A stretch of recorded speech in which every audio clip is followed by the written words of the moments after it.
Hi, this is Sean Parker with another episode of Fill in the Blank. Today we have a very, very interesting guest, a fellow by the name of Joel Miller. Joel is a native of originally Wyoming, but grew up as the main bulk of his life in Worthington, Ohio. Has a degree from University of North Carolina, Chapel Hill, so top ACC degree. And he is a chemist, or has a chemical background, Bachelor of Science in Chemistry, multiple certifications. And I came across Mr. Miller at an event that he was talking to folks about the relevance and the safety of wearing masks as we know them in the public environment and whether or not they work well. And normally we have a lot of conversation with people. You hear the chatter, hey, mask, no mask. But we don't get a lot of information. We don't get a lot of detail. We don't really have the science behind it. And Joel was bringing us a lot of science. So I thought this was a great opportunity to hear from his perspective and his background. And I think you'll be very interested to hear who he is and what his experience is as to the efficacy and the value of wearing masks in a social environment to protect yourselves from a number of things, including nuclear waste, biological waste, or attack, or chemicals, things of that sort. So with that, welcome Joel Miller to Fill in the Blank, and we're very happy to have you. So tell us a little bit about why you are doing what you're doing to educate people. Yeah, well, thank you for having me. Normally, I don't speak in public too much about things like this. However, I have 3 young boys that were going to school at New Albany, where I currently live. And, last year when this pandemic hit, before we knew much about this virus, there were mask mandates. And, my youngest, which was in kindergarten at the time, had to go in and out wearing a mask every day. I could see how uncomfortable he was with it. He actually had scars behind his ears from the latches that hold the mask on. Oh, wow. And you're wearing it, 8 hours a day. And me, when I get into what I do for my profession, I understand how taxing it can be on an individual, even to wear something as simple as a cloth mask for an extended period of time. Mm-hmm. So once we realize that these cloth masks are ineffective, especially as they relate to COVID, Mm-hmm. and they still tried to push these mask mandates, I got involved. Okay. and the school didn't want to at first mandate masks. So I'd go into the Board of Education meetings and give some talks to the school board to try to convince them to stay strong. Ultimately, some of the people that push for radical agendas in New Albany convinced the school board out of fear that they ought to mandate masks. Okay. So I lost that case, but I don't think it was as a result of trying. So this is a big question right now. We have a Delta variant out, a mutating virus that is affecting, I think yesterday's number was 7,280 was the number of people who contracted the virus. We no longer publish, or it's very difficult to get full detailed analysis of numbers of people hospitalized, number of people deceasing from it, things of that sort. We rarely see the complete picture, which is concerning to me. But I do know that there's a virus on the loose, so to speak.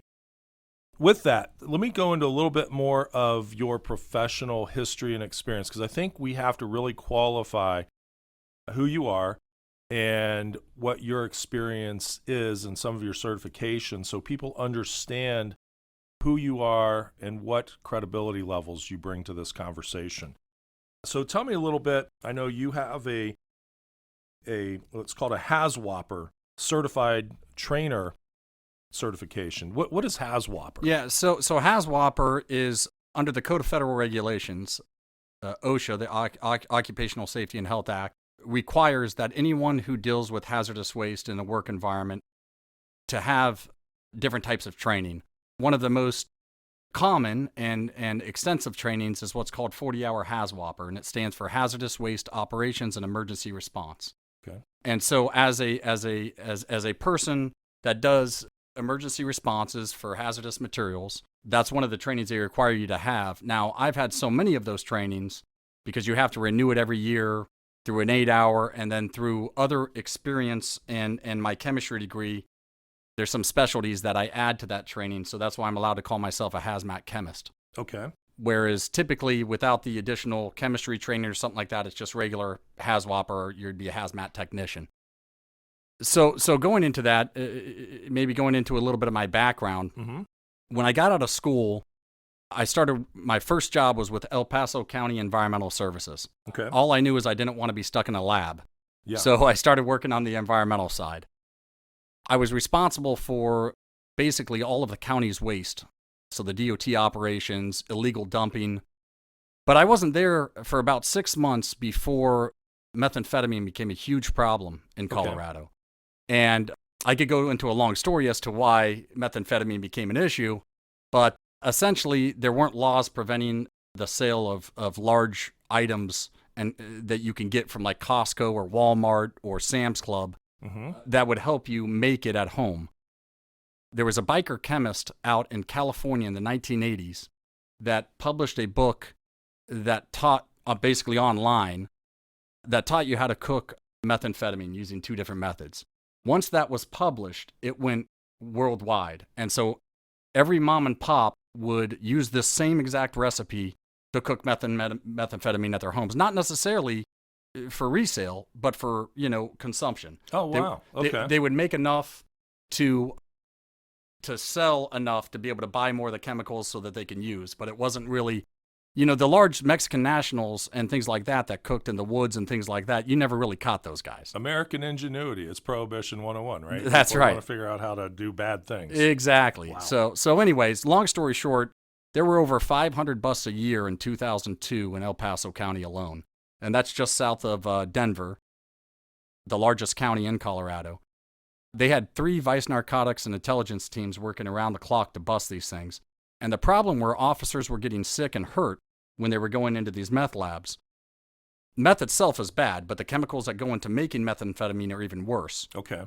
For example, if you dry out the cooking process during the red pea phase, you can create phosphine gas. And everyone knows phosphine gas. Well, if they don't know, it's a chemical weapon. Yeah. It's what was used in World War I and whatnot. And then if you're cooking it what's called the Nazi birch method, you're using anhydrous ammonia. And anhydrous ammonia can cause pulmonary edema if you breathe it in. It's a very deadly gas, even in small concentrations. So because of this issue, the hazmat team was ran through the sheriff's office in El Paso County. Normally it's ran through fire departments, but in certain counties it's ran through sheriff's departments. I think it was ran that way in El Paso counties because of all the military installations. Oh, okay. That would make sense. Yeah. You've got the Air Force Academy, you got Fort Carson and an Air Force base. And so I think they wanted their responders to be armed also. Okay. So anyways, they were getting sick and some of them were getting hurt as related to chemical exposure. And they came to me with my chemistry degree, say, don't we have someone in the county who works for us that has this degree that can help us? And even though I told them, hey, we didn't cook meth in college, I could probably figure it out. So I went through a couple of trainings. Next thing you know, I was running around with VNI on all the bus, helping keep officers safe, training them as to what the chemicals are, what to watch out for. They'd have me come in when there was an active bust and basically turn on or off the chemicals if they were cooking during that process when they entered. So, because that's probably the most dangerous point when it's an active cook. Okay.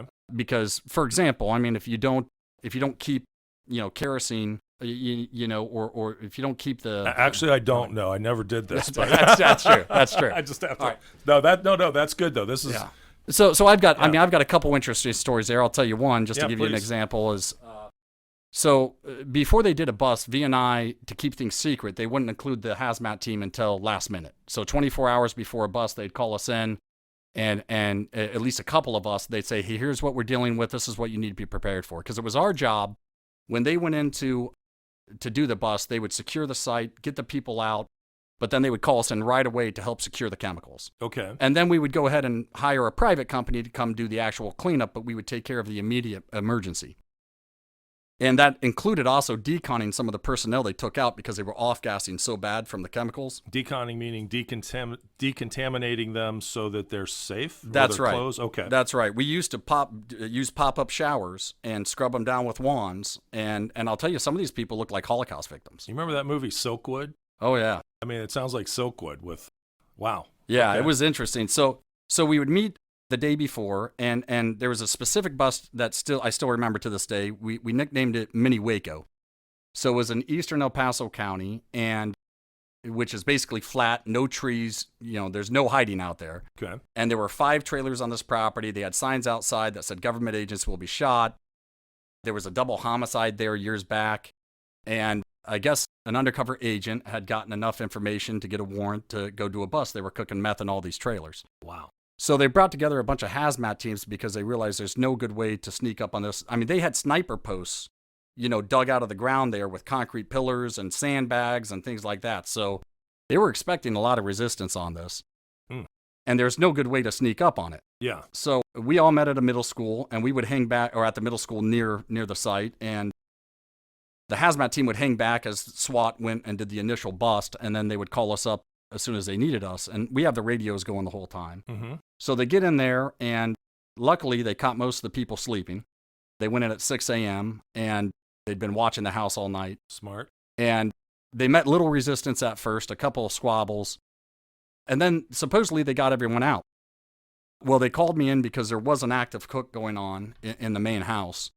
And so I go up there, and the rest of the hazmat team's kind of laying back, and I start going in and securing the chemicals. I mean, the stove was on, but luckily there was enough liquid still in the pot that they were using where I just had to put a lid on it, turn off the stove, disconnect some of the anhydrous ammonia tanks that they had in the propane bottles and whatnot. So I'm securing things, and then all of a sudden I start hearing shooting. So I hit the deck. What happened is they must have missed somebody in one of these trailers. He was hiding. Wow. He came out, started shooting out the window, and they pumped so much OS gas into that trailer that through my mask, and I had a full face respirator on. What's OS gas? It's what they use for prison riots. I don't know exactly what the OS stands for, but it's like it's a serious beyond tear gas. Oh, okay. Yeah, okay. OS gas. In fact, I think it's actually banned by Geneva now to even be used, but wow. it was used then. Gotcha. And I'm not sure if they still use it, but it's a highly irritant gas. Okay. Again, they use it in a lot of like hardcore situations to disperse a crowd. Okay. Wow. But anyways, so they had this huge gas cloud because they were pumping all this OS gas in there, and it was going through my filter. Mm-hmm. Even though I had a P100 on, I had all the necessary PPE, but because of the quantity of the gas and the concentration, my filter became saturated. Next thing you know, I'm breathing in the gas myself. So I'm sitting here, can't see, puking inside my mask, and waiting for them to secure this guy. Finally, the guy came out. I don't know how he came out alive with that much, poked in there, and they took him off, and that was the excitement for that job. Wow. So, now, you said a P100 mask. Tell us, I've heard of N95s. What's a P100 mask? yeah, so it comes down to mask efficiency and how efficient it is at filtering out particles. Okay. So I believe so what you have is like an N95, or you even hear KN95 masks. Mm-hmm. KN95 means that the U.S. government hasn't certified it, but it came from like Korea, or that's, the KN stands for, Korean. Oh, okay. It's just made in another place to a little bit different standards. A P100 is obviously something that filters out much better than an N95, and then below an N95 you've got cloth masks. So does 95 mean 95 particulates per something, or does the 100? What does that? Yeah, I assume those are the measurements. 95 is basically a term used that it filters out 95% of particulates at a certain size. Okay. And the P100 is, they call it 100%, but nothing's 100%, so it's really 99.9%. But just for ease, they call it a P100. Okay. And that P stands for particulate, so particulate 100. Okay. The N, I'm not sure what the N stands for, but the 95% means that it filters out 95% of most particulates. Now, when the disease hit a year plus ago, everyone wanted those N95 masks because I heard that was the most effective thing available in the marketplace to protect you. And then all of a sudden, overnight, you couldn't find them. People had them, except for eBay had them for $100 a mask. I think before that they were $1.15 because drywallers used them. Correct. Is that an effective defense against viral level particles? Somewhat. Okay. So I do tell people, N95s are at least proven to block a certain level of particulates. So jumping ahead a little bit, you hear people argue, the argument for wearing masks is, hey, even though they're not 100% effective, they do something. And with that, I would agree. The question is how much do they do? So an N95 mask can filter things, I believe, down to about 0.3 microns. Okay. There's some debate depending on what mask you have and all of that, but 0.3 is generally the rule of thumb for N95s. Well, the virus itself is only 0.12 microns. Okay. So, you hear people say, well, it stops spit and it stops sneezes and it stops things like that. And they're absolutely right. It does stop that. But at the end of the day, I don't believe that this virus transferred from China over to the United States in a matter of a month because people were spitting in each other's mouths. I mean, that's just, it's common sense. I mean, Ebola was transferred mostly on droplets. Okay. And the reason why I want to compare this to Ebola is because I was hired by the Department of Defense, I was hired by a major airline, and I was hired by a major hospital chain to do Ebola response back in 2014 in the event that they had a patient or a passenger or a military person get it. Specifically for the Department of Defense, as they were bringing back soldiers from West Africa, they took them over there to build hospitals because that's where the Ebola thing was happening. When they brought them back, so we use military to build hospitals in Africa. Correct. Okay, that's something kind of new to me as well. I didn't realize that our military was actually working in nation building purposes along that line. But I mean, it's good. It's what Americans do, right? We save the world. Yep. And in this case, we have them now they're exposed to Ebola conditions or actual Ebola. Absolutely. So what happened is they brought them back to Fort Bragg, and they wanted to put them in 21-day isolation before letting them out into the public. Okay. And so it was our responsibility to go in and to not only, we had this chemical we were using. It's a silver-based photocatalytic disinfectant chemical. Okay. And silver is a very effective, but yet not that harmful disinfectant. The reason why that's important is, when you're in a hospital and you're spraying a disinfectant on, let's say, like an MRI machine that costs $500,000, you don't want to destroy the machine by deconning it. Sure. Now, the silver technology was relatively new. It had been approved by the FDA for certain processes in food grade operations. Like if the bird flu or the pig flu, whatever, broke out at Hormel, this would be the chemical that was used because you could spray it in a food grade operation and not really harm what you were spraying it on. So listeria is a big one we hear a lot about in dairy plants. This could possibly clean machines that were exposed to a listeria. It absolutely does. Okay. In fact, the CDC's now approved it for Ebola, and it's approved it now for COVID also. So, anyways, so going back to my train of thought, we were tasked with studying how effective this was going to be to use in these barracks before they brought the soldiers home. Okay. And then after they brought them home, while they were in isolation for 21 days, if someone caught it, then we would have to go in and decon and keep it from spreading to everyone else that was in tight quarters. Okay. Or do our best at, reducing that risk. So before they ever came back, we went in and we took some samples. They're called bioluminescent samples because you can't really test for Ebola on the spot. There's no test that does an instant yes, no Ebola. So what we test for was bacteria, like on door handles and things like that, using a bioluminescence test. Okay. So it's an instant test where we can tell, and then we submitted those samples also to a lab to tell us exactly how much bacteria we have. Then we would go in and decon, and then we would test those surfaces again, and then we would see a certain rate of reduction. Okay. And based on that rate of reduction, industrial hygienists and toxicologists can then say, yes, your decon was effective. You've likely killed, most of this virus. Okay. There is no protocol out there to kill 100% of a virus and to guarantee decontamination 100%. It's impossible. Okay. But it's about a rate of reduction and reducing risk.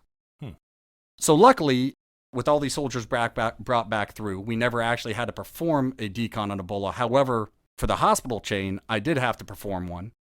I had just had my firstborn. It was 2 weeks before Christmas, I believe 2015. I won't name the hospital, but it was in D.C. and one of the major ones there. Were you working in DC at that time, or were you asked to come there from another location I- because of your expertise? I was working in North Carolina, and Okay. I was asked to go there because of my expertise. Great. And so we had been training for weeks because I wanted to make sure if we were actually called to do an Ebola decon that I had a crew that knew what they were doing. And a lot of how we train is putting on and off personal protection equipment. Okay. Because the PPE, if you do your proper evaluation, will protect you. But the human element of wearing it is a completely different thing. Okay. So even trained hazmat technicians, guys like me who've done this for years and years and years, we had to sharpen our wits a little. Meaning we would go into our shop and we'd spray baby powder all over us while we were dressed up. And then we would make sure when we took things off that we didn't have any baby powder left on our hands, gloves, face, anything like that. Okay. Because that means that we would have touched the outside of the suit or the outside of the mask and then touched ourselves, and that would have been considered an exposure. So we did that for weeks and made sure we had the right protocols to deal with this. And when we got the call, I was in the middle of the night. I grabbed my crew. We had a trailer pre-packed, and it took us a couple hours to get up there. When I got up there, they had the whole floor shut down of the emergency response or the ER room. Okay. They had armed guards out front. Legitimate case of Ebola. Legitimate case. Inside the hospital. This is not a drill. Correct. Okay.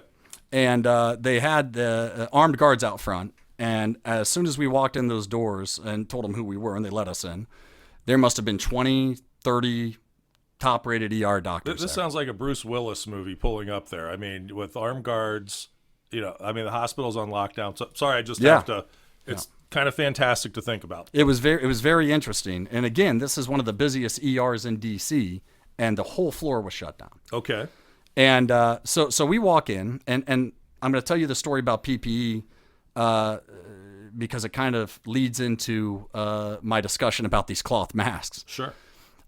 We wear when we do responses, we primarily wear like this. We wear what's called a full face respirator or air purifying respirator. So what it is, it's a mask that fits around your entire face.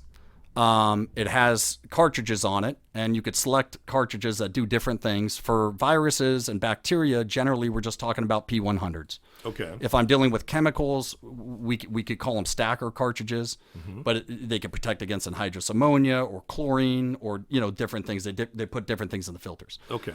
Viruses and things like that, you're not looking to try to stop a chemical, so it's just purely a matter of pore size, mask pore size. Okay.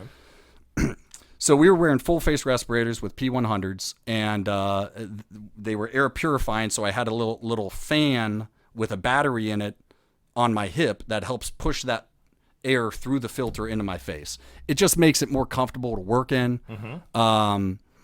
Now, so you're not having to suck through that mask all day on an 8-hour shift, which is a workout. So you would wear the mask theoretically 8 hours in a situation, or at times. Okay. It depends how long they needed us in the room as we were dealing with the waste. Generally on this one, it'd be 2 to 3 hours at a time. Okay. And then we'd swap out crews to try to keep fatigue and people sharp. But when we're doing large cleanups, 8 to 10 hours. I've worn it as long as 14, 15. Wow. Okay. In places where you just can't take it off. You may get certain breaks, but every time you take a break and take that mask off, you have to go through a long decon process. Okay. And things like that. When I walked into the ER room, had all these doctors in there. They're all wearing these hoods, and what it is, it's the same thing that I'm wearing, but it's a hood with a filter in it, and it has a fan that also pushes air into that hood through the filters. The difference between the equipment, the reason why I bring this up is right when I walked in, the doctors looked at me and said, "We don't like the fact you're wearing something different than us." Okay. And they were a little upset about it. So they're thinking you're unsafe. Possibly. That's right. They're Okay. saying, why aren't you wearing what we're wearing? I said, because this is what we wear every single day. This is what we're comfortable wearing. So my guys are very well trained in it. B, if your battery runs out, that's pushing the air through your filters. Okay, you have then, those hoods don't have negative pressure around the face. They don't seal around the face. They just go over the entire head. Okay. So if you lose pressure, if they lose that battery power, they lose that pressure, that positive pressure coming in, keeping them safe, and now they're unprotected, essentially, from anything airborne. So it's fully breached at that. You're still, you still have some protection because you're wearing a hood, Yeah. but that hood's not sealed. Okay. So any gaps between that hood and your body is now a place for chemicals or gases or viruses to get in. Okay. With a full face respirator, if I lose that that power, that battery, I still have negative pressure because it's sealed around my face. And that seal creates a seal, so nothing can sneak in beside. Everything has to go through the cartridge. Sure, it might be a little harder for me to breathe, but at the same time, we wear those all the times without fans and blowers. So the negative pressure still keeps me safe, still keeps me in a position where nothing can get in. And when I brought this up to the doctors, they looked at me and said, well, you're crazy. Look at all these batteries we have over there. They're all fortunate. And they did. They had a rack of like 100 batteries. Okay. I said, that's great. I said, but look, this is what we're wearing. This is what we're comfortable wearing.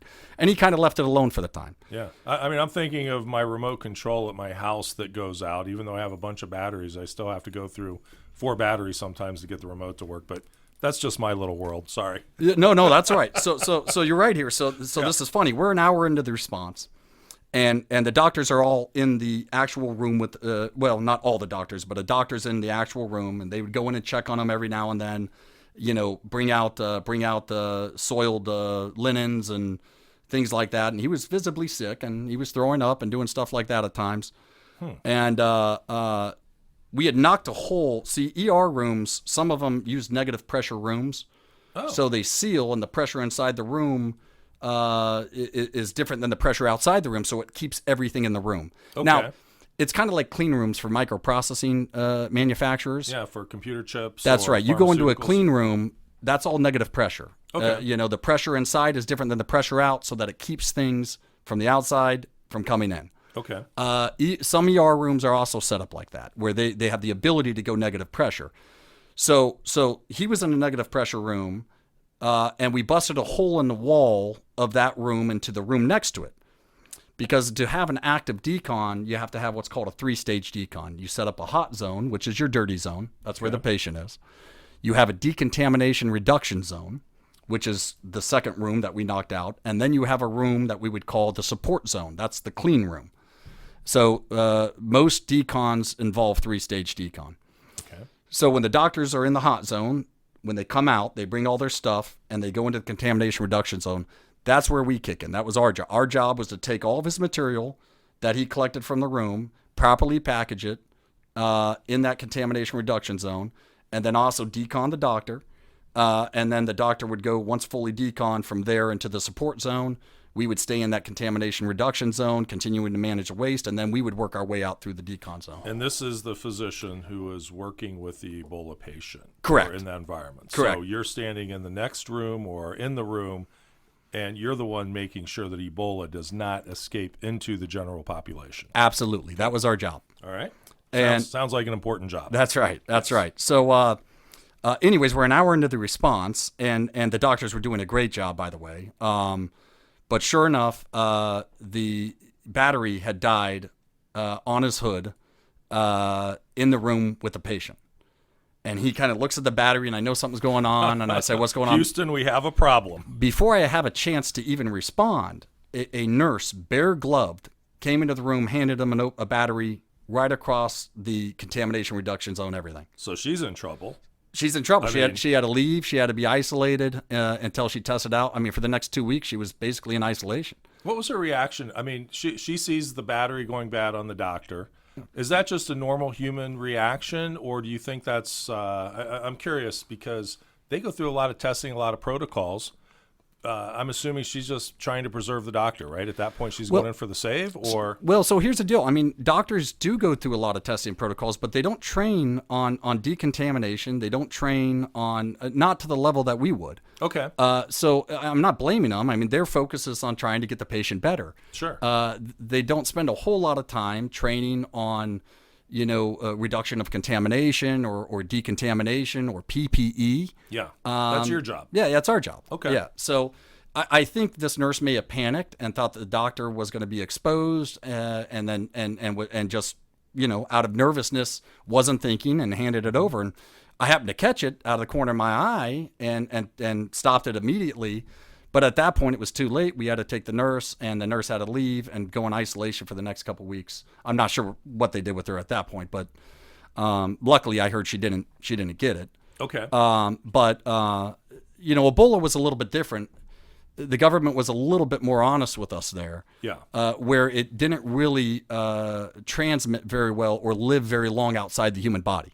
Okay. So it did really, in order to catch it, you would really have to get a sneeze or a cough or a floating water, spit particle that you breathe in, to get it. Okay. So pretty close live contact type of scenario. Yeah, I wouldn't call Ebola really an aerosol, if that Okay. makes sense. And I think that's what differentiates it from COVID, because COVID is 100% an aerosol Okay. by every definition. And it's an airborne virus.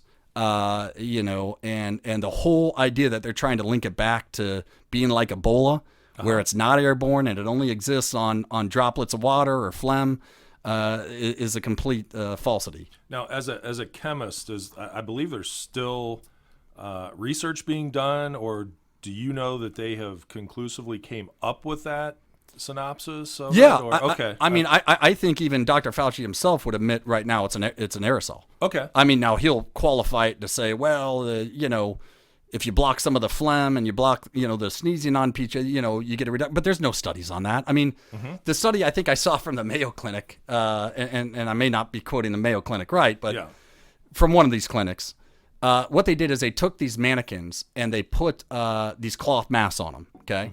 And then apparently they used like a spray bottle and they sprayed, water molecules, at the dummy. Okay. And then they took the mask off and then would count how many molecules made it through the mask or whatever. That is the most unscientific study I've ever heard of when it comes to PPE. And here's the reason. A person is not a mannequin. Yeah. Okay? We move. We not only do we move, but we breathe.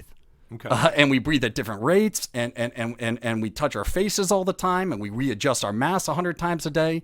So you're comparing apples and oranges. You can't even get a good study. Now, I did see a YouTube video that I think a lot of people have seen where people are wearing these cloth masks and they vape and then they breathe through the cloth mask, and you could see that the mask doesn't do anything. It goes right through it.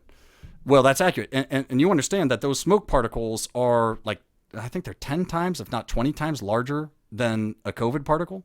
Wow. So I'd have to look again, but they are much, much larger than a COVID particle. So cloth masks, when we go to cloth masks, we see two people. I see fashion masks that a lot of people have created cottage industries and that companies are making. I see women with dresses with a matching mask, for example. I also see the blue surgical masks that the doctors wear. Are they in effect the same thing? They're in effect the same thing. At least the blue surgical masks are made a little bit more consistently. Yeah. But it all comes down to pore size. Okay. Well, it comes down to two things when it comes to respiratory protection. That's pore size, especially when dealing with virus. Number two is how well does it seal around your face.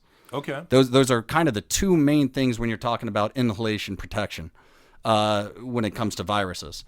And I'll tell you, these cloth masks and the doctor's masks are 80 to 120 microns. That's how big the pore sizes are between the fibers.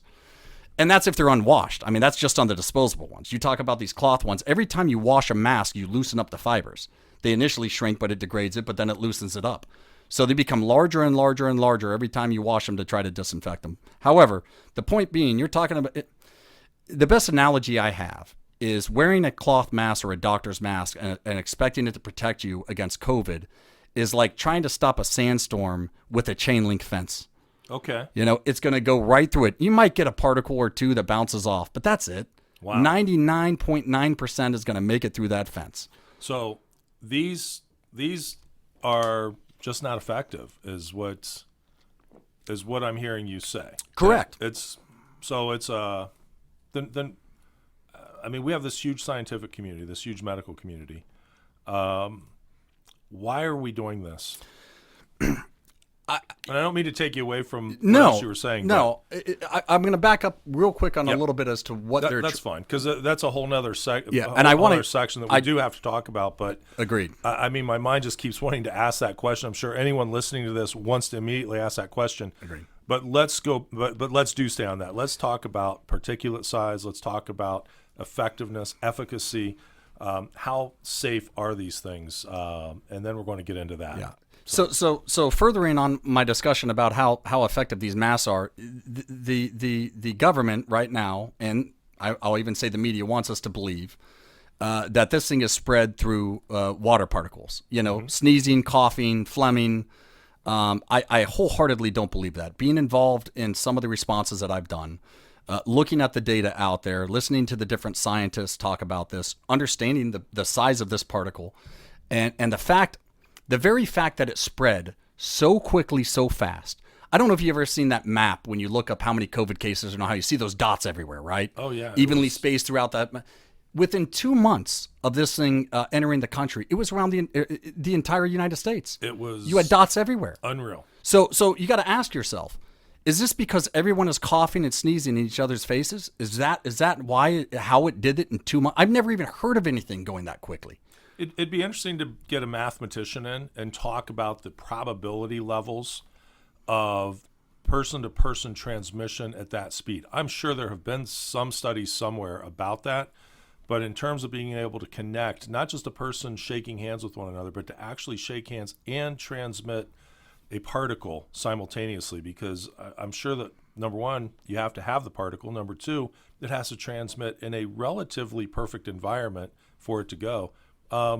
That's mind-blowing, I guess, in and of itself in many respects. But, okay, it happened. We saw it happen. We know it happened somehow, some way. That's right. Yeah. And it's also, you got to look at certain things. And again, me not being a toxicologist or a certified industrial hygienist, I'm not 100% certain about this, but the fact that it exists in Florida just as it exists up in Ohio, where a lot of times viruses, when they live outside the body, are killed by sunlight. They're killed by temperature. Mm-hmm. They survive better in the winter. They don't survive better in the summer. This thing seems to be an aerosol that is extremely survivable outside of the body. Yeah.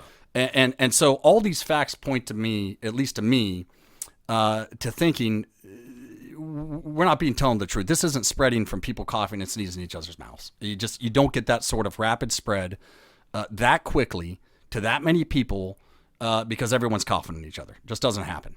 Okay. So that's item number one. Number two is, so these masks, not only are they ineffective, I already told you about pore size, they don't seal. So in order for me to wear the PPE that I wear, when I told you about the negative pressure when I wear a full face, yes, even if I wear a half face, OSHA, the very agency Biden's trying to use to mandate these masks, first of all, they have never approved cloth masks for anything in the past.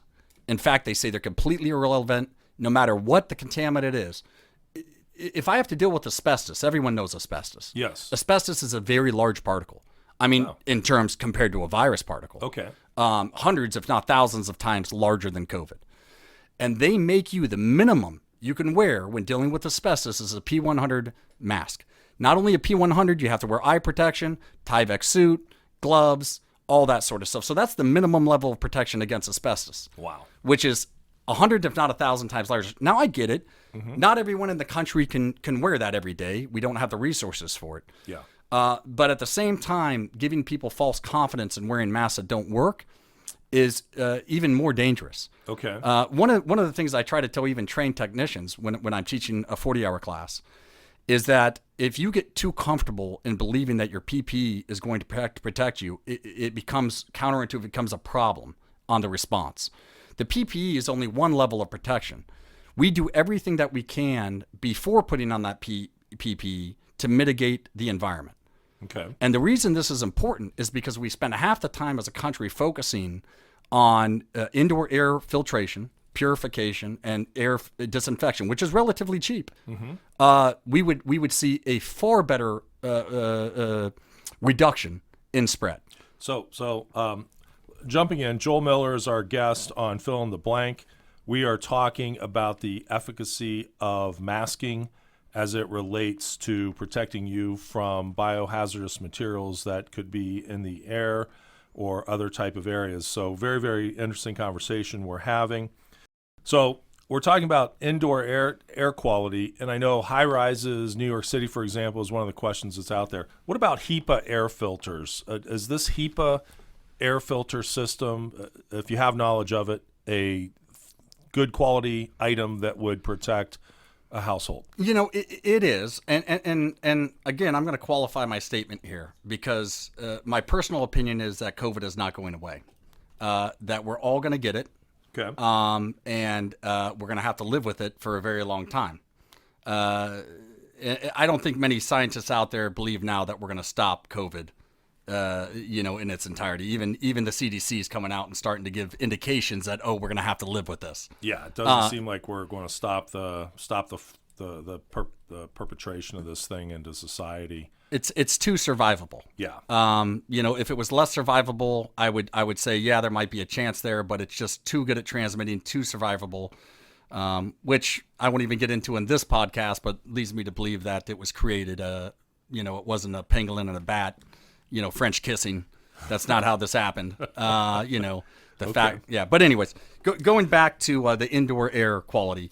Yeah. HEPA filters are efficient at circulating air. That's one element of air filtration. Most of the HEPA filters you want to make sure are like 99.7% efficient. Okay. The problem is with your regular household, if you put in an air filter that's more efficient at filtering things, then it slows down air circulation. Okay. So you kind of have two things at play here. You want to get air in and out as quick as possible when you're trying to filter a room. You also want that air to pass through a filter that's effective at capturing the particles. Okay. Those two things kind of battle each other because the more efficient your filter becomes, the less you can push through it. It makes sense? Yeah, it does make sense. So for the households, having air filter, that'll all help, absolutely, because it is an airborne virus, and getting air to circulate and go through filtration is a good thing. I think at schools and industrial settings and whatnot, there's relatively simple things that can be done to increase airflow, filtration, and then you could use things like UV lights and things like that to disinfect also. It's not going to stop it, but if we spent our time focused a little bit more on that than trying to put masks on everybody, I think we would see a slower spread. Okay. It's interesting. I mean, we're trying to figure out how to live with this disease now, it seems like, more so than how we get rid of this disease. And if we shut down our economy, for example, we don't have the truck drivers coming back to work to deliver the goods to the stores. So the government's now in a pickle. I don't know that we have a solution that is perfect, but what we need to understand is where we are with good qualified information from good qualified people who have experience, not just book learning on what's going on out there. So, very, very useful and interesting to hear what you're talking about out here. So thank you. No, thank you. So getting back to it then, the cloth masks, you're saying, and I'm going to paraphrase back, the cloth mask is pretty much useless to the tune of, is it fair to ask you to put a percentage? Or yeah, I mean, if you think about, again, the government and Dr. Fauci want to talk about these spit particles and phlegm particles that are much larger. And I don't believe that that's how this thing is spreading. I think it's spreading as an aerosol, which I think most people would believe. That means that it's spreading and that the virus size is around 0.12 microns. Okay. The masks that you're wearing are these cloth masks or the doctor's masks are 80 to 120 microns. So anything, you think about that size comparison, 0.12 to 80, and a micron is 1/1,000,000th of a meter. Okay. So you're talking about extremely, extremely small particles here. And again, you're putting up a chain link fence to stop a sandstorm. Are you stopping a piece or two? Possibly. It might bounce off. It might stick to the chain link fence, which causes a whole nother problem. The negative side of masking.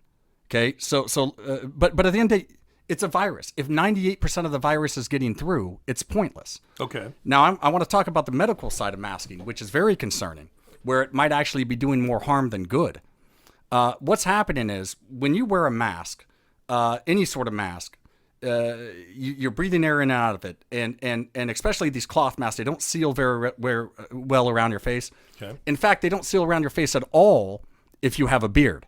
And I haven't heard any mandates go on. I have to shave my beard if I wear a full face respirator. I keep a razor and shaving cream in my car. It's pretty fashionable today to wear a beard for guys, young men in particular. That's right. So imagine you're wearing this beard and you've got a half-inch gap around your side because the hair is keeping that mask from even touching your face.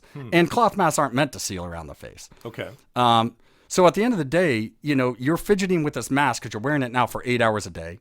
And you got to take it on and off and on and off. And if you touch the inside of your mask while you take it on and off, you've just contaminated that inside of the mask. And now you're breathing whatever you just put in there, okay, the entire time. So it's not just the PPE selection. It's how you wear it. Does that make sense? It makes total sense. Yeah. I mean, that's why I trained on the Ebola thing with baby powder to make sure that we could take on and off our PPE in a proper way, that we weren't going to create a bigger harm to ourselves. So if people, so one of the things I heard about was something called viral overload. And it's the idea that if you are exposed to too much of the virus at a given moment in time, that your body actually can't fight off with whatever natural immunity levels you have, the viral content that's coming into your body. Because our bodies they're built to actually fight off bad things. So the possibility that what I'm hearing is you have the virus, it's now, because your hand went inside your mask, sitting on right inside your mouth. I mean, so now you're breathing in an activated virus opposed to having it on the outside. Is that a possibility? Yeah, well, yes. And you're also creating, through the moisture that you're breathing in and out every day, you are some of that moisture sticking on your mask. I mean, that's why these masks become damp. You're creating an environment to catch things. Okay. Not just going out, but coming in. So if it comes around the side that's not sealed in, it sticks to that little wet part that you have in front of you, you're breathing in and out and in and out and in and out all that time, and it's stuck in the mask with you. So now you're breathing in anything that's on the inside of the mask. But going back, you told me to give a percentage. Or if I could. A guesstimate. I mean, we can't hold you to anything because there's no... I mean, just based on particle size alone, and not even taking into consideration that cloth masks don't seal. Mm-hmm. I mean, what do you, 0.12 microns to 80 to 120 microns? I would say less than 1%. Wow. You're stopping less than 1% of that virus. You have to get lucky that virus is going to hit one of those fibers, call it a goalpost. You're kicking a football through a goalpost. And you're trying to hit the goalpost, or, it's randomly throwing. You're just trying to get one of those to hit the goalpost. Everything else goes right by. And so you're breathing it all in. So you're not reducing the dose by any measurable means or any means that would be effective. So if if a person under the age, a school-age child, gets the virus, we see that their chances of survivability are the highest of pretty much any demographic segment that's out there. So going back to school districts such as New Albany, are the masks working? Are they lowering the incident of contraction of the virus mathematically from what you know as a person with a degree in chemistry? Absolutely not. In fact, they had a Board of Education meeting last week that they published the new numbers, and the cases are actually going up. And they're definitely not being reduced. And they've had the mask mandate in place for several weeks now. Okay. So, I think the proof's in the pudding. You would think there would be some sort of reduction if you had no mask mandate, then you force a mask mandate. Mm-hmm. To see the numbers go up and have no one acknowledge that, well, wait a second, this didn't reduce the numbers at all. It dumbfounds me. Is there a possibility that because children are going home or getting on the school bus and not wearing their mask, maybe say on the school bus? Well, they're actually mandated to wear it on the school bus federally. So They have to wear it. Even when there weren't mask mandates, they had to wear it on the school bus. There are other variables that could come into play. So the kids are reading these federal regulations and complying 100%. Yeah, that's true. I know that's a whole other issue is practicality of what we're asking people to do. Yeah. But go ahead. Yeah, well, going back to it, there are other variables that come into play, but you would think you would see at least some sort of reduction by making everyone wear a mask where before you weren't. Okay. If they were effective at all, you would see some sort of reduction. Yeah. And I don't think you have to even be very scientific to understand that. Let me ask you as well, and again, it's a speculation question. I watch high school, college football. Concerts are going on all over the country. Indoor and outdoor, and they do not seem to be affecting the total numbers of viral increases? A, is that fair to say? And B, if not, why? Well, first of all, I don't believe in any of the statistics that are being published. If you look at the way, as a scientific person and someone who has been involved in a lot of science, Okay. the studies and the way they collect this information is all over the board, and it's not a scientific process. I agree. I mean, I love statistics. I like economics. Those are two things I look for. And from a statistical standpoint, the information, the data points that I receive and that I see are not consistently reported in the same format. And I'm always questioning, why are elements missing? Why do we not see the complete picture? And we have some statisticians that give us a lot of information, some very, very reputable people. And once again, they can't make heads or tails because they say they don't get a consistent flow of information in the same format. Well, and that's why, bringing it back to the masks, I think the statistics out there can be used, and they are being used for political purposes. Okay. And there's too much variability to have repeatable studies out there that say, oh yes, this is working, this is not working. So what do you do in the absence of data like that? How do you make decisions as a person? Well, as I told you, you go back to the basics. Yeah. You got to look at cloth mask size, the pore size of masks, and the size of the virus. It's that simple. And the fact it doesn't seal, the fact that the mask that is meant to filter out the virus is thousands, if not millions of times larger than the virus itself. Okay. I hate to bring this point out, and you might edit this later, but you don't see people walking around wearing filter diapers. No. People flatulate several times a day. Mm-hmm. Okay. If you're infected with the virus, I've been told that it gets inside your tract and everything like that, and that's one way it could spread. Jeans don't stop it. You still smell the odor because the particle sizes are much larger than what can stop the size of those particles. So it's simply a matter of filtration. You don't have to have a science degree to understand that. Okay. And I think that's one of the things I'd like to get across is how these scientists can get up there and push something that's so obviously false. Yeah. Just by the normal common thinking of this, so obviously false, it dumbfounds me. Wow. Do you have any ideas in your mind as to what we can do proactively in Ohio, primarily, the Midwest, to deal with this, or in general in society, in American society? What do we do? I mean, I'm hearing that masks don't work. Now what?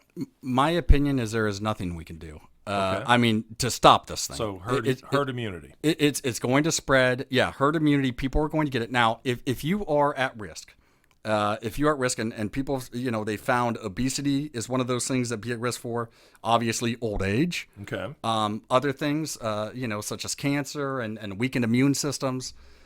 I do think that you could wear N95s, P100s, if you could get your hand on them.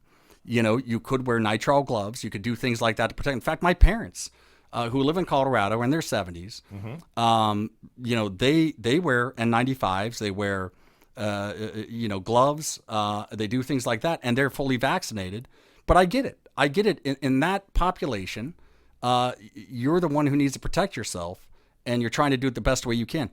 N95s will offer better protection. You may block 30, 40, 50% of the viral load. Okay. Based on pore size. Okay. Whereas the cloth masks are just way too loose. I mean, the pore sizes are way too large. So from a PPE perspective, that's one thing you could do. Mm-hmm. And then from a situation like schools or workplaces, I think filtration and air purification to a certain extent. But then you have to start asking yourself, am I killing everything that we're getting exposed to? Yeah. And is that going to have a long-term negative effect? According to the CDC, there was one flu death in Ohio last year. It might have been for the entire country. One pediatric flu death. I saw those numbers, and it was astonishingly low. I mean, so does you anyone couldn't even measure it? Yeah, and what they're telling us, they're saying, "Oh, well, the masks are working. They're stopping the flu." Wrong again. Again, the flu is much smaller than the pore size of the mask. If it was simple to stop the flu with wearing a cloth mask, why wouldn't we have done it 10 years ago and saved millions of lives? That was my question, or the common cold. We could have That's right. eradicated both had we taken a serious attempt at it, let alone, the number of flu vaccine shots that have been dosed out. And talking with a lot of people in the medical community, there's, they certainly have a number of questions on that, but that's a different topic for a different day. It is. So, okay. Anything else that you want to add to what you've shared with us? This has been some amazing information that I think the average person has not contemplated at the level of depth that you, a trained chemist, have done. Yeah, I would just say with someone, and I'll go into this other point, obviously I have a high respect for doctors. They've saved a lot of lives. They've done a lot of good things for me and all of that. But people need to understand who they're getting their information from. Okay? Doctors in the ER, again, they don't go to school to study PPE. They don't go to school, to study hazardous chemicals or filtration or things like that or decontamination necessarily. They may have a slight class in it here or there or some briefs or updates. But, when you hear all these people come out and speak, say, hey, well, I'm a doctor, you should wear a mask. I asked them, okay, well, what's your experience with masks? Do you even know the different types of masks that are out there? Do you know what a level A, level B, level C, level D is? Mm-hmm. Do you know the pore size of the mask you're wearing? Do you how to see? And they don't, because they're not trained in these things. So what's happening is you're getting a lot of people who claim to be experts that are saying wear these things, and they're not experts. Mm-hmm. I would be happy to debate Dr. Fauci on the efficiency of cloth masks. Yeah. In fact, I would invite it. If he'd sit down next to me and tell me why he thought that cloth masks were going to reduce things. Because you just boil it back to the simple principles. The size of the holes are way larger than the virus itself. There was an article the Columbus Dispatch ran in the last, I'm going to say 18 months. But on page 1, they were actually quoting, when we were trying to figure out what this disease was, a doctor of veterinary medicine. And that was their resource, their trained professional resource for the information that they were backing up in the newspaper and giving that to, 3 million people who their paper has a reach to gauge the information. I thought to myself, okay, now we're using veterinarians, and God bless veterinarians. They take care of our animals. They keep our food supplies safe, right. Which is another thing. But we're talking about human diseases, and they were not doing a juxtaposition as to whether or not this thing jumps from animals and back and forth. It was simply an article that was talking about a human response to this virus. And I thought, my gosh, the press will go anywhere to get any storyline backed up that they possibly can. And I feel violated as a citizen to that degree. Because I can make a lot of determinations with a good degree of accuracy if you will give me honest, clean, fair data points that I can assess. Yeah. So. To further that point, I did an interview a couple months ago with Channel 10 News. Okay. They interviewed 3 what they called parents from New Albany. Mm-hmm. 2 of them obviously were for the mask mandate, me being against it. When they selectively... I call that a fair fight. You versus 2 people. Yep. That's right. And it wasn't even a debate scenario. It was just a quick clip on the nightly news saying, hey, New Albany's fighting over masks. And when they introduced the other 2 people, they happened to be doctors, ER doctors. Okay. And the ER doctors, were claiming that these masks are efficient. We need to wear them up, whatever.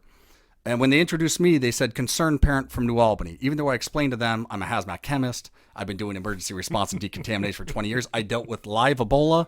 I've dealt with anthrax, which is another story. Okay. I did a lot of I worked for the company that did the decontamination at the postal facility and the congressional building when we got attacked by anthrax. You know what? Let's go ahead and talk about that and see if we can splice that in. That's a good story. It is. So, back when we were attacked by anthrax, the large attack that everyone heard about the letter that went to the Capitol building post office and then went through the mail sorting center. I was working for the company that was hired by another company that was hired by another company to actually physically go in and get the anthrax out of the building, decontaminate it. So the first thing we had to do is go retrieve the letter. And the letter itself, I've got a picture of it. Death to America, take your penicillin now. We were working with the FBI. And so, we were the guys actually in the building doing the decon. This was D.C. Rayburn office building? This is the Capitol building. The Capitol building. building. The actual Okay. Capitol building. And then the mail sorting center outside of the Capitol that was used to sort mail before it gets to the Capitol building. Okay. Keep going. I'm going to ask you a couple questions. So our job was to decontaminate all the surfaces, all the HVAC, all the ducts, everything like that that could potentially have anthrax spores in it. That were released from the letter that was opened or went through the mail sorting center and the Capitol building. So I have experience with anthrax also and decontamination there and the protocols. And I could assure you we weren't wearing cloth masks. We were wearing very highly protective, what's called level B, and some people were in level A PPE, which is a full oxygen tank on your back. You're breathing supplied air, an SCBA. You're in what's called a moon suit, basically. That has positive pressure inside the suit. Okay. So you kind of look like a giant marshmallow. Yep. And that positive pressure is keeping any gases that could even go through the pores of your suit to get into you. Wow. So that was for the hottest area. We got to back grade down to level B where it was just the SCBA and then a suit that's not positive pressure. But that was a very interesting response, correct? How big is anthrax? How we're talking about particle size? Is that like a viral size? No, the anthrax spores are much larger than COVID. Okay. I don't know the exact micron size, but they are much larger than COVID. COVID's very tiny compared to anthrax. And you still would not wear a cloth mask or a surgical mask. Wouldn't even think about it. And would you think about an N95 mask? Wouldn't even think about it. Okay. Yeah. P100 mask? No. Okay. In fact, OSHA, by evaluation and their criteria, the decision making we have to go through on what PPE to wear, at a minimum, given the threat level and the best products we have out there, level C would be the best or the minimum. Okay. Level B or level A, and that's a full face respirator, P100 cartridge, things like that. Wow. So, and that's the crazy thing is that OSHA is now being dictated to force cloth mask mandates. Mm-hmm. And they're the very agency that never before in the history of OSHA has ever said a cloth mask is effective at filtering anything. Wow. In fact, they've come out several times and don't recommend cloth masks for the usage of anything, any chemical we respond to, no matter how harmful it is. So another question I have is if the masks are not as effective as we have been led to potentially believe, and I use the word potentially, because we aren't making on this podcast necessarily authenticated statements. But what happens if people in their mind are wearing the masks and believing that the masks are giving them complete or a high level, let's just say a high level of protection? Yeah. So what we're talking about, and in my industry, this is one of the number one hazards we face. It's called a false sense of security. I talked about it a little earlier about having false confidence in your PPE. But in the case of these cloth masks that I've just told you why on the very simple level are ineffective, when you get the general public wearing something that they think is protecting them, even if they think it's protecting them a little bit and understand it's not protecting them a lot, they change their behaviors, not only consciously but subconsciously. So, in wearing a mask, I see people be riskier. They're going to go to more places. They're going to be around more people. And I'm not advocating shut places down at all, because I already told you before, I don't believe we're stopping this. Yeah. At the end of the day, this false sense of security is very dangerous, because now you're wearing a mask and you're going to do behaviors, whether consciously or subconsciously, that you normally would not do when it comes to hygiene. You may not wash your hands as much when you get in the car. Because you say, well, I'm not breathing it in. You've totally neglected any of your eye protection or your other surfaces. Your eyes are a porous and moist substance. If the virus is airborne and it comes into contact with the liquids in your eye, it's likely getting into your body that way. So there are things that the false sense of security by wearing these masks actually would have an internal negative effect, because now you're going to do activities, you're going to be around places or people that you normally might be a little bit more cautious about, because you're wearing a mask and thinking, well, this is going to stop some of it, and whatnot. And then also, the untrained user, So, when you're wearing a mask, you have to be trained not to touch your face a million times. You put something on your face that's uncomfortable, especially being a child, and you're taking it on and off and you're fidgeting with it 10 times a day, you've now created a bigger hazard than the PPE can protect against itself. So I think a false sense of security by mandating these masks is a very real thing that should be studied. Not only should it be studied, but taken into consideration when pushing these mask mandates. Yeah, that's a good question. I mean, behaviorists look at a lot of things, and you bring up an interesting question. If a kid in second grade is not normally putting their hands near their mouth, but they are now on a regular basis with the mask, the proximity of them getting liquid spittle or whatever on their hands, you've opened up a new doorway from a behavior modification that wasn't there before. So Absolutely. Interesting. Okay. All right. Thank you. Well, with that, Joel Miller has been our guest. I'd love to talk more and more and actually go into speculative things with you at some point, but that's probably another talk for another day.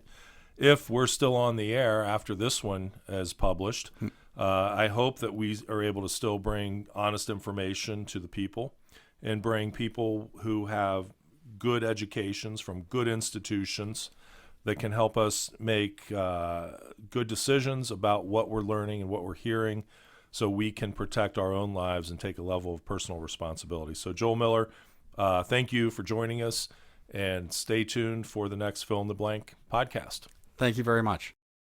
Hey, thanks for giving us your time to listen. You've been listening to Fill in the Blank with Sean Parker, where we talk about the issues of politics and the geopolitical marketplace, as well as economics. If you like our channel, please subscribe to us at Fill in the Blank on YouTube, and be sure to listen every week as we come back to you with some of the most thought-provoking people of the day. And learning is always the key to what we're trying to do.